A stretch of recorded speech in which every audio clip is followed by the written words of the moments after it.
All right. Good evening. Good evening. Good evening. I am Tamara Johnson Sheila. Y'all forgive me for being just a couple minutes late. Your girl was a little hungry, so I was like, I gotta eat a little something before I start. So forgive me, y'all. I am Tamara Johnson Sheila, and you know what time it is. It is Keeping Up with Congress, y'all. Please like. Please subscribe if you haven't. Please hit that notification button.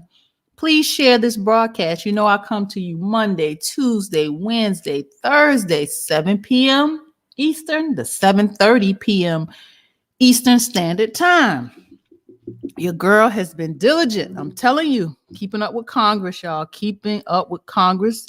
We know Joe Biden signed that bill today, but before we dive in, we got to share the screen. Let's make this larger here. Where are we? Okay, y'all. I'm using two screens. There it is. We got it. Of course, you know this is brought to you by Withhold the Vote. Withhold the Vote, where we hold elected officials and candidates accountable. No more do we go to the polls and give this thing away for free. We don't give this vote away for free. This is a price. This is not something we just say, here, we're going to just vote for you just because. No, we're going to have receipts in these political streets. We're harnessing our political power, y'all. So let's get this party started. I'm using the second screen today, and this got me all discombobulated. We're going to get it together. But, you know, I always like to bring you reparations information. What's going on in reparations news? Okay, this gentleman, he says, it's my turn. Reparations with a question mark. I think we done made him a little angry with this reparations talk. He goes on to talk about John Brown, and John Brown spoke at his trial for treason in fomenting a slave rebellion in 1859. When this trial was held, only Democrats owned slaves. So he's going to start out his argument with the fact that only Democrats owned slaves in the slave rebellion in 1959. He goes on with all these facts. Yeah, but here it is, y'all. He says, after the war, all resistance to the 13th, 14th, and 15th Amendments came from the Democratic Party nationally. This is where I have to talk about us knowing our history. Yeah, both parties are guilty, right? Both parties. The Democratic Party nationally, he ain't wrong. And the Democratic Party controlled South. A sharecropper system, little removed from serfdom, was instituted.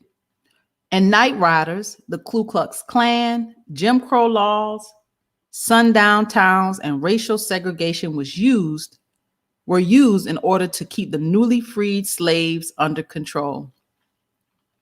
He telling the truth, but guess what? Reparations is due, reparations is here, reparations is now.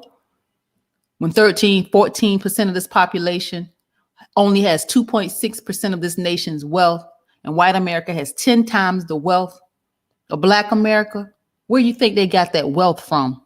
Let's be real. Off the backs of Black people, and to this day, off the backs of Black and brown people. Reparations, y'all. We're not stopping. We're not going nowhere. Here's another article. I always like to bring you some business news. It says, the Soul Folks providing retail space and resources for Black entrepreneurs. I thought this was interesting. This was a good article. The original idea for Soul Folks was to open a small sneaker boutique in the heart of Leitman Park. Leimert Park. Now, less than a year later, and in a much larger space, it's evolved into a retail co-op managed by the nonprofit Black-owned and operated Community Land Trust, which focuses on giving the next generation of Black entrepreneurs a leg up. Over 40 unique businesses are happening with different business owners in the co-op. Goes on to say we have apparel, shoes, jewelry, candles, home goods, and a juice bar. We also have a podcast studio upstairs. We have a conference space where people can have meetings, and we have a design studio in the back. So there's some uptick. There's an uptick out in Los Angeles, y'all. I thought that was encouraging, so I wanted to bring you that. But here's an article that I thought was interesting. I'm actually going to copy. Let me see if I can do this. Copy, and I'm going to paste this over in the comments section, y'all, so you can refer to this. Did I do it? I think I'm doing it. Yes, I did it. I want you to refer to this. This is resources for BIPOC-owned natural product businesses. So there's a lot of resources in this article. So I put it in the chat.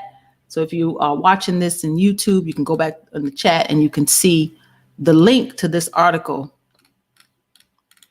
It says a number of nonprofit, government, and private sector resources are popping up to fill the need with grants, networking, and an accelerator program specifically created for BIPOC entrepreneurs. Here are just a few. Goes on to talk about the JEDI, J-E-D-I Collaborative. It's a group of members of the natural product industry looking to infuse their businesses and the food ecosystem at large with justice, equity, diversity, and inclusion. It says JEDI offers action opportunities, webinars, events, and other resources for companies seeking to embed these principles into the fabric of their company. So these are some collaboratives that are out there. The Project Potluck is a year-long mentorship program founded by people of color, for people of color, by people of color, for people of color who are building companies in the consumer packaged good industry. There's another one, Hello Alice. Hello Alice matches underserved small business owners from women and immigrants to veterans and minority groups with resources that can help them. In addition to in-person workshops and accelerators across the U.S., Hello Alice also matches business owners with online opportunities and resources customized to each person's unique needs. Hello Alice. Again, I put the link over in the chat, so it's available to you. There's the Latino Business Action Network, the National Hispanic Business Group. There's some accelerators and business resources for BIPOC-owned businesses. So the Latina Entrepreneur Academy, the MBDA, the U.S. Department of Commerce's Minority Business Development Agency, MBDA, is the only federal agency solely dedicated to the growth and global competitiveness of minority business enterprises. It invests in a national network of business centers staffed with business experts to help companies secure capital, compete for contracts, identify partners, and more. This is the U.S. Department of Commerce's Minority Business Development Agency. Another one is New Voices Foundation, the National Minority Supplier Development Council, the Sephora Accelerator. There's some lending, banking, and investment options. Axion, that's Aspen Capital Fund, Greenwood, Kapoor Capital, Our Fair Share. There's some grants for BIPOC women, BIPOC-owned businesses as well. The Coalition of Black Businesses, the Comcast Rise Investment Fund, Empowerment Project, Food and Beverage Investment Fund. I won't keep reading y'all, but I just want you to know that there's monies out there. Lashify, Black-owned beauty brand grant, is investing $100,000 in Black-owned beauty brands that need funds for marketing and production. Grantees will also benefit from mentorship from Lashify leadership team. Y'all, this is some good stuff. Check that link out. This is some good stuff on here. The Michigan Good Food Fund, Rebuild the Block, Scale Up Pitch Challenge. It's going on. I think that's it. SoGal Foundation Black Founder Startup Grant. And we stand for her. Y'all, there's monies. There's monies. There's monies. I'm going to hold on to this one. I think I'm going to have to come back to it myself. I see some stuff. HR 711, let's dive into the bills, y'all, tonight. HR 711 is the West Los Angeles VA Campus Improvement Act of 2021. Representative Ted Lieu, Democrat out of California. Representative Ted Lieu, the West Los Angeles VA Campus Improvement Act. The West Los Angeles VA Campus Improvement Act, y'all, I thought this was interesting. A bill that would allow the West Los Angeles VA campus to use proceeds from property leasing to build additional housing for homeless veterans. Under the current Department of Veterans Affairs regulations, the West LA VA can only, and it's highlighted in red, can only use lease proceeds for campus beautification. Y'all, they can only use it to beautify the campus. They can't use it for the people. Listen to this. Homelessness, including the major problem of homeless veterans, is one of the biggest challenges California faces. This was Senator Feinstein. Increasing capacity for supportive housing is essential to any solution to this crisis. Senator Feinstein's bill will clarify that the VA needs to spend money collected from leases and easements on housing. I am deeply grateful that our elected leaders understand this need and are fighting to prioritize financing for veteran housing, which is first and foremost the solution to veteran homelessness. So currently they can only use the money to beautify the property, and not for the housing crisis that we're in. HR 711. Excuse me, y'all. Let's move on. HR 712 is the Air Traffic Noise and Pollution Expert Consensus Act. Air Traffic Noise and Pollution Expert Consensus Act. Representative Lynch, Stephen Lynch, Democrat out of Massachusetts. Right? So this bill, the Air Traffic Noise and Pollution Expert Consensus Act, is to address increasing community concerns about airplane noise and pollution by requiring the Federal Aviation Administration, the FAA, to sponsor an expert consensus report issued by the National Academies of Sciences, Engineering, and Medicine on the health effects of airplanes flying over residential areas. There's a clear demand from our constituents that we look into the impacts of flight paths across the country. It is imperative that we understand and remedy any health effects caused by aircraft flying over residential areas, and the burden is on the FAA to produce this information. Heck yeah, yes it is.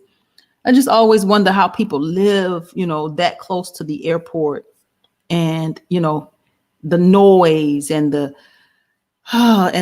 pollution. I'm sure. What is the air quality like in those areas? So absolutely, the FAA needs to be the ones to produce this information.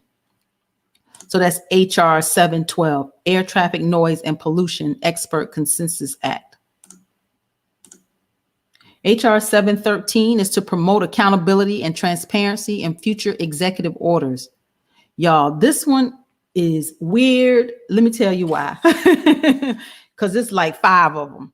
And I couldn't understand why this bill was introduced, and each bill had a different bill number. I did not understand. This is why we have to keep up with Congress, y'all. I still don't quite understand, but I think we're going to figure it out a little bit tonight. So HR 17 is to promote accountability and transparency in future executive orders. This is Representative Tracy Mann, Republican out of Kansas. He pissed off. She or he pissed off. Is it a she or a he? Let's see. I'm just curious. It's a he. He pissed off. But here's the deal. This bill is the same bill, and I'm gonna come back to this one. HR 714, same bill. Same legislator, to promote accountability and transparency in future executive orders. He mad. He big mad, like the young folks say. He big mad. But here's the bill again. HR 715 to promote accountability and transparency in future executive orders. This bill is introduced again with another bill number, HR 16. Same bill. This bill is introduced again, HR 717. Same legislator, same bill. Y'all, this thing is introduced one more time. HR 718, same legislator, same bill. I'm like, what the heck is going on? What is he? Is he big mad? Let's go back. So the difference that I found in these bills is they're all going to a different committee. Not all of them. Here it is. HR 713 is going into the House Agriculture Committee. HR 714 is going into the House Energy and Commerce Committee.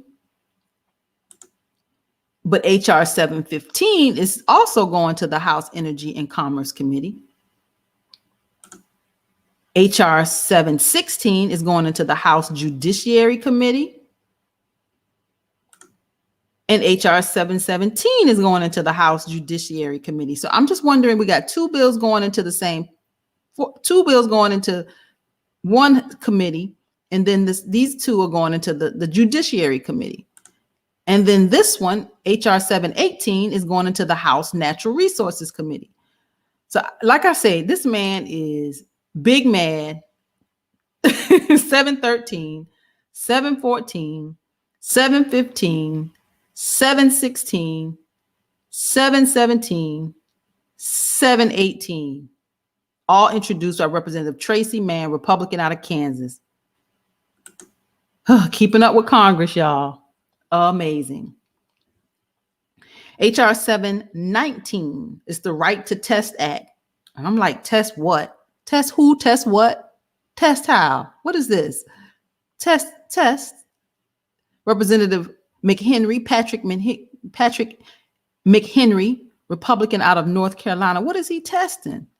Let's look. So I found that it was actually introduced back in May. The Right to Test Act by Senator Ted Cruz over in the House and some colleagues. So here's what it says. The Right to Test Act, legislation to let states approve and distribute diagnostic tests when the state or federal government has declared a public health emergency. States' rights. States' rights, y'all. This legislation will empower states to reduce testing delays and more rapidly respond to the evolving health needs of their communities as they work to curb the spread of COVID-19 and future health threats. Interesting. The Test Act, right? The test. So this is Representative Patrick McHenry, Republican out of North Carolina. Keeping up with Congress, y'all. HR 720, Chance and Tech Act. Representative Seth Moulton, Democrat out of Massachusetts. Chance and Tech Act. So this bill, the tech sector, it goes on to say the House of Representatives, let me go back a step. This was in November. So this was last Congress. But it was designed in his Chance and Tech Act. The key parts of Moulton's bill were included in the National Apprenticeship Act. So it was parts of the National Apprenticeship Act, a larger package of apprenticeship bills. Okay. He says, even during a period of record unemployment, thousands of good jobs in the tech sector are unfilled simply because Americans lack the skill to land the job. By passing my bill, Congress will help close the gap. So Moulton introduced the Chance and Tech Act in 2017 as a way to create pathways for people looking to obtain tech jobs, but who had no prior experience. So that's his Chance and Tech Act that he's been introducing for quite a while, HR 720. HR 721 is the Mental Health Services for Students Act of 2021. This is Representative Grace Napolitano. Yeah, I butchered her name. Representative Grace. So So Representative Gray says, and here's what I thought. I'll tell you what I thought when I saw this legislation. It says the Mental Health Services for Students Act will provide funding for public schools across the country to partner with local mental health professionals to establish on-site mental health care services for students. So I'm thinking about the counselors. I mean, why most of our counselors are trained in mental health. Why not put more resources specifically into the schools and training and supporting our school counselors? I don't know, Grace. I ain't mad at you for doing this, but I just want to see it go to the school counselors. Like, how do we get our counselors, our school counselors, the resources they need? HR 721. HR 722, Ensuring Vaccination and Treatment Affordability Act. Representative Chris Pappas, Democrat out of New Hampshire. I looked this bill up and found it in the last Congress where he introduced it. And it says this bill requires COVID-19 vaccines and treatment, as well as treatment for conditions that may complicate COVID-19 treatment, to be covered without cost sharing under the Children's Health Insurance Program, CHIP, and Medicaid. So this is Representative Pappas, Chris Pappas, Democrat out of New Hampshire. Keeping up with Congress, y'all. Let's just keep our eyes on these people. What are they doing? They work for us. We need to keep our eyes on them. Reducing Fraud, HR 723. Reducing Fraud and Unemployment Assistance Act. Ooh, they coming for some folks. They trying to come for some folks, y'all. Listen to this. Representative Posey, Bill Posey. I actually saw him give a testimony not too long ago in Congress about the fraud and unemployment assistance. So here's an article that I found in The Hill. It talks about stop COVID unemployment benefits for prisoners and recoup billions in fraud. So y'all, they messed up. That money went somewhere. Did my screen just refresh? Where's my highlighted notes? Did y'all see that? Dang it. Did it just totally refresh? It did. Maybe it'll come back. But let me find y'all, I had my notes together. Okay, here it goes. We'll read this paragraph. Regrettably, some unscrupulous residents of federal and state prisons gamed the system, exploited the relaxed eligibility determinations, were put on state unemployment rolls, and received billions of dollars in fraudulent unemployment benefits. While many states had procedures in place to prevent such fraud by checking unemployment rolls against prison rolls, some states did not. So some people in prison, y'all, were getting unemployment, and he was mad. I actually did hear him do a testimony about unemployment fraud. HR 723, Republican out of Florida. HR 724, Reciprocity Ensures Streamlined Use of Life-Saving Treatments Act of 2021. Representative Chip Roy, Republican out of Texas. Reciprocity ensures streamlined use of life-saving treatments. Now, some of these bills. So this bill is to amend the Federal Food, Drug, and Cosmetic Act to provide for reciprocal marketing approval of certain drugs, biological products, and devices that are authorized to be lawfully marketed abroad. So some reciprocal relationship he want us to have with manufacturing. Chip Roy, Republican out of Texas, HR 724. HR 725 is the Personalized Care Act of 2021. Again, Chip Roy, Republican out of Texas. We're going to get used to their names. We're going to get used to some of these bills and seeing and hearing. It's like I said, we got to keep our eyes on these people. They work for us. So Chip Roy, this Personalized Care Act of 2021, it aims to help Americans get the health care they need by decreasing bureaucracy and increasing their choices. The Personalized Care Act puts patients and doctors back at the center of healthcare, not Washington bureaucrats. This bill makes it easier to pay for health insurance and increase portability and accessibility for millions of Americans, says Senator Ted Cruz, y'all. Cancun Cruz always got something to say, don't he? In a time when Democrats are pushing to increase federal control of our healthcare system, I urge my colleagues in Congress to swiftly pass common sense reform like this to finally create personalized healthcare for all Americans, especially as we work to defeat the deadly COVID-19 virus. Cancun Cruz, y'all. Senator, he had to say something. He got something to say, right? HR 725, this Personalized Care Act of 2021. I just believe in Medicare for all. I don't think that, this privatized system that we have works equally and equitably for most people. So I do believe in Medicare for all. I do believe in a government-run healthcare system where we all have equal access to our healthcare.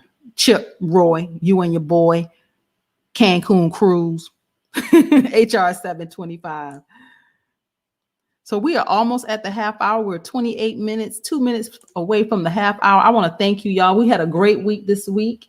We were keeping up with Congress. We went through a lot of bills. We just can't let up. I don't believe that we should let 2022 come in and we not be prepared. I know that Joe Biden signed that stimulus package today, and a lot of people are happy. But, $1,400, honestly, it's not going to go far at all. When you pay what you owed maybe 2 months back, you still in the hole.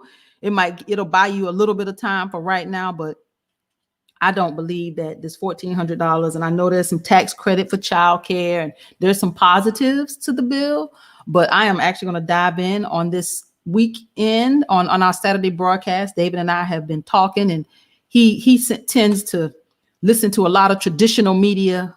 I want the facts. So we're going to dive in. I'm going to dive into the bill and take a look at what it doesn't say and what it does say, because he seems to think that this is good legislation and he's all happy about what Joe Biden just did. I saw where Joe Biden and Kamala about to travel across the country and, be excited about this bill. And they're coming to Atlanta, I think tomorrow. I think they're coming here. Yeah. They're coming here. So I'm not excited about it. I think that there's a lot of things that the bill that we don't know. So let's dive in. Let's really, hold them accountable and see what's really going on. Yep. We got work to do. So I am Tamara Johnson Shealy, y'all. You'll find me here Monday, Tuesday, Wednesday, Thursday, 7 p.m. to 7:30 p.m. Eastern Standard Time. You'll find me and David and Robbie every Saturday at 11 a.m. Eastern to 12 p.m. Eastern, right here on YouTube as well, where we will be keeping our eyes on what's going on across the nation. We lend that broadcast to issues and activists and activism nationwide. So we're going to dive into that stimulus and talk about that on this coming Saturday. But thank you for joining me tonight. I hope you have a wonderful weekend. The weather's breaking. I'm sure everybody's excited about that. I'm usually at my desk. My son teases me because I'm working at this desk a lot, and I'm keeping up with Congress, y'all. I'm doing my part of the work. So y'all have to help us do it. If you haven't gone to the website, please do withholdthevote.org. Cash app us, withhold the vote. We are very serious. We're not here to just be here. We're going to really hold these people accountable. We're going to have receipts in these political streets in 2022, y'all. So thank you for joining me tonight. Please share. Please spread the word. I will put your comments up. I see you, family. I will put your comments up on the screen as I head out. I just want to thank you. Thank you for joining me. And good night, everybody. Let me see, y'all. I'm using two screens and I'm all jacked up. I can't even find what I'm supposed to be doing. So I don't know where my theme music is. Y'all, where's my theme music? Let me see if I can find it. Oh, there it is, y'all. Good night, y'all. I'll put your comments up.